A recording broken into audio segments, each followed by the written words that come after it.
लखनऊ की 9 विधानसभा सीटों में बीजेपी ने इन झुग्गी झोपड़ियों की पहचान की है। बीजेपी का आरोप है कि इन घुसपैठियों को अवैध रूप से बसाया गया है और इसमें गैर कानूनी तरीके से लोग रह रहे हैं। इनका इस शहर से कोई लेना देना नहीं। ये बहुत विकट समस्या है। मैं बताना चाहता हूँ, हमारे अनुमान से 50,000 अभी तक के घुसपैठिए ये लखनऊ की सीमा में हैं, बढ़ भी सकते हैं। अब आप ये सोचिए, घुसपैठी जब ये 50,000 की संख्या में है, जब ये मताधिकार का प्रयोग करेंगे तो निश्चित तौर पर वह अपने ऐसे नेता को चुनेंगे जो उनको संरक्षण देता है। तो यह खतरा है लखनऊ महानगर के लिए भी, प्रदेश के लिए भी। ऐसे लोगों का नाम भी कटना चाहिए और उनको डिटेंशन सेंटर में भेज करके उनको वापस जहाँ से वो आए उनको भेजना चाहिए। एसआईआर को लेकर मचे घमासान के बीच सीएम योगी ने 2027 को लेकर चुनावी बिसात बिछा दी है। नेताओं और कार्यकर्ताओं से उन्होंने वोटर लिस्ट में फर्जी नामों और घुसपैठियों पर जीरो टॉलरेंस की नीति अपनाने की बात कही है।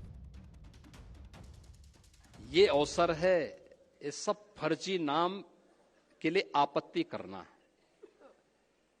हर बूथ से आपत्ति दर्ज होनी चाहिए फर्जी नामों के लिए। जो नए नाम भरने हैं उसके लिए भी आपके पास समय है। जिनके नाम काटने हैं उनके लिए समय है और इस समय उन फटाफट भरवाइए, आपत्ति करिए। चुनाव में आपकी मेहनत 3/4 इस एसआईआर की सूची रिफाइंड हो जाएगी। 3/4 मेहनत आपकी पूरी हो गई। तब केवल 1/4 मेहनत आपको विधानसभा चुनाव में करना होगा और धड़ल्ले के साथ 3/4 सीट भारतीय जनता पार्टी और गठबंधन के प्रत्याशी उत्तर प्रदेश में जीतेंगे। कोई संदेह इसमें नहीं होना चाहिए। एक भी घुसपैठिया बच न पाए, इसके लिए पूरी गहनता से जांच की जा रही है। सियासी दलों के बूथ लेवल एजेंट भी बूथवार गायब वोटर्स की तलाश में बीएलओ के साथ जुटे हुए। लखनऊ की ये कैंट विधानसभा सीट है और बाबू बनारसी दास वार्ड है। यहाँ हैदर कैनाल है, नाला है और नाले के किनारे झुग्गी झोपड़ियाँ हैं और पक्के घर भी बन गए हैं। अब लखनऊ में पुलिस अभियान चला रही है घुसपैठियों को पहचान करने का, नगर निगम चला रही है, तो बीजेपी के कार्यकर्ता नेता भी उतरे हैं सड़क पर और यहाँ बीजेपी के लोग हैं और ये घर घर जाकर, झुग्गी झोपड़ियों में जाकर आधार चेक कर रहे हैं। आप लोग क्या क्या चेक कर रहे हैं? हम लोग आधार चेक कर रहे हैं कि अगर बाहर से कोई आता है उसके विषय में बताएं और सूचित करें, क्योंकि बाहर से आकर के कोई गड़बड़ी करेगा तो यहाँ के लोग फंसेंगे जरूर। इसलिए हम लोग को सूचना दें और अगर आप जितने सालों से नहीं उसका आप जरूर बता दें सही, लेकिन बाद में जांच हो कि आप बांग्लादेशी हैं तो वो आपके लिए दिक्कत का विषय होगा।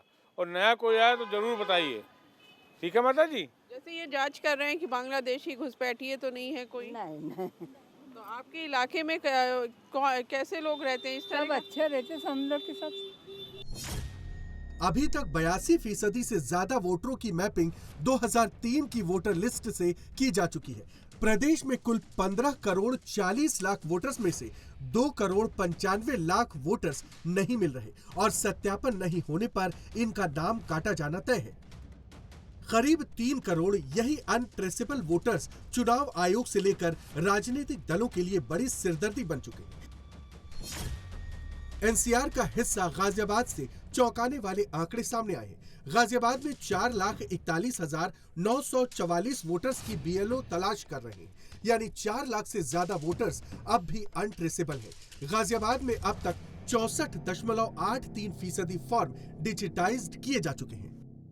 इस वक्त हम गाजियाबाद के अकबरपुर बहरामपुर गांव में हैं। यहाँ पर पोलिंग एजेंट सारे जो बीएलओज हैं वो बैठे हुए हैं और उनके सुपरवाइजर यहाँ पर हैं। सर, आपका नाम क्या है और आपने जब एसआईआर की तो कितने वोट आपके पोलिंग बूथ के अंदर आते थे, कितने वाजिब पाए गए और कितने डिजीज या शिफ्टेड है? तो लगभग हमारे अंडर में 10 बीएलओ थे और लगभग 1000 वोट हर एक के पास थे। यानी 10,000 वोट के जिम्मे आपके। तो इसमें लगभग हम घर घर गए, गलियों में घूमे, ये माइक है, इस माइक से प्रचार करे। तो लगभग ये समझे 10% लोग ऐसे थे जो हमें नहीं मिले कई बार जाने के बाद भी।